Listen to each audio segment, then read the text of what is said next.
What can help disabled people in the workplace? Meet your Don't Disable Me trainers, individuals and workplace experts with lived experience of disabilities. In this video, they provide a brief insight on what can help remove accessibility barriers in the workplace. Meet Adam. He shares what can help manage the impact of mental health conditions for your employees. What do I benefit from, or what helps me? To-do lists, electronic to-do lists. I mean, paper to-do lists are one thing, but electronic to-do lists, because they're everywhere. I can access from my phone, from my computer. It doesn't matter. So I use Microsoft's To-Do, and I use that because it plugs into things like the planner and emails. So if I flag an email, it'll appear in the to-do list, and that's a much better way for me to deal with that kind of information. Yeah, as I say, planner is great as well. It's a nice visual kind of Kanban board where you've got cards that move along, and to me that's a much nicer way of looking at workload.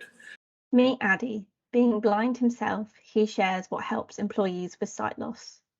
So what's a good day at work for me? Well, firstly, to have documents sent to me which are accessible. This means I can quickly navigate them using my screen reader. So for example, I'll be able to use the screen reader shortcuts to navigate by headings in a Word document, or be able to navigate some data in a table successfully. So that really makes me happy.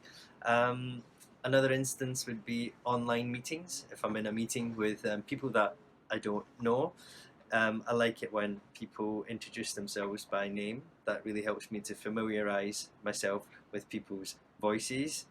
And I guess another example would be online training. So if I'm asked to do some training and the training content and platform is accessible with my screen reader, then that is a very good thing. Meet Rena. Learn from Rena about what helps neurodivergent employees.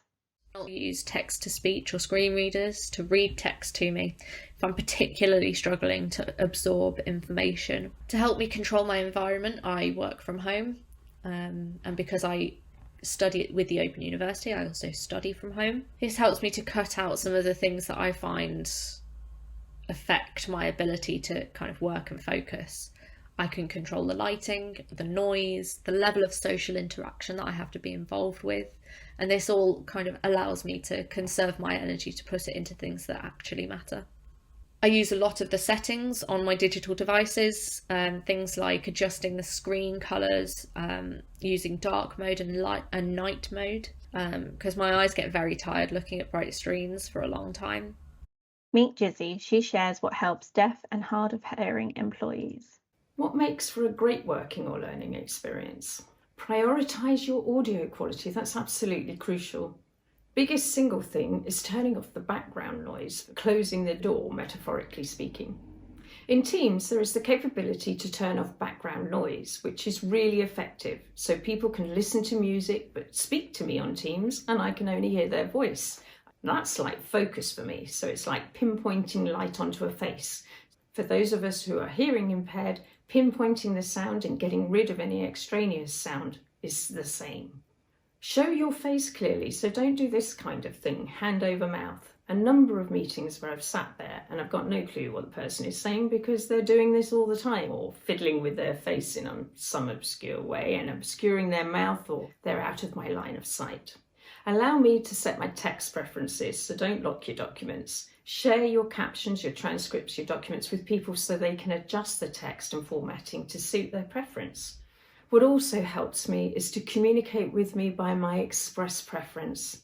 So in my email signature, I have preferred forms of communication contact. So contact me on Teams, via chat, email me, text me. Don't call me. I won't be able to engage with what you're saying in the same way I could if you'd written it. Captions and transcript for audio and video are an absolute must. Please, please do that. And webinars and live meetings again. Meet Alex. He shares some examples of physical barriers at work. Have there been any times when I've been at work where I felt my disabilities hindered me or held me back? I was trying really hard to think about this, and I guess the only things that come to mind are silly little things.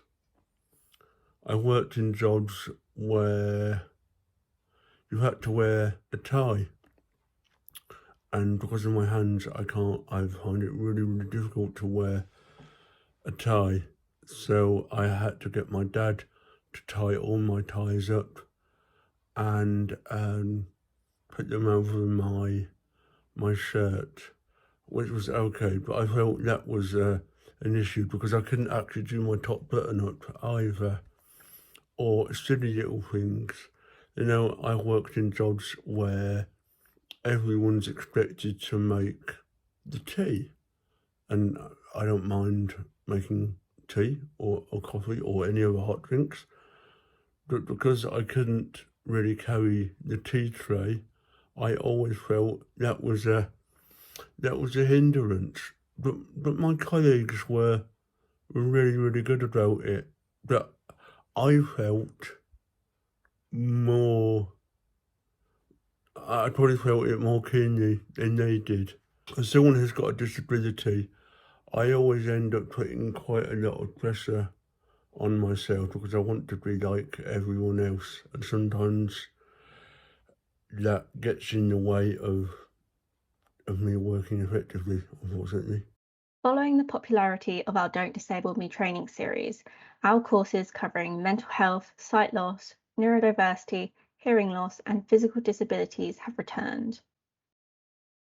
Book your place on our lived experience training courses and learn how to remove accessibility barriers in your workplace. Learn more and book now at www.abilitynet.org.uk/GDM-training. A special thanks to Adam Tweed, Adi Latif, Rena Wharton, Jizzy Dunlop, and Alex Barker.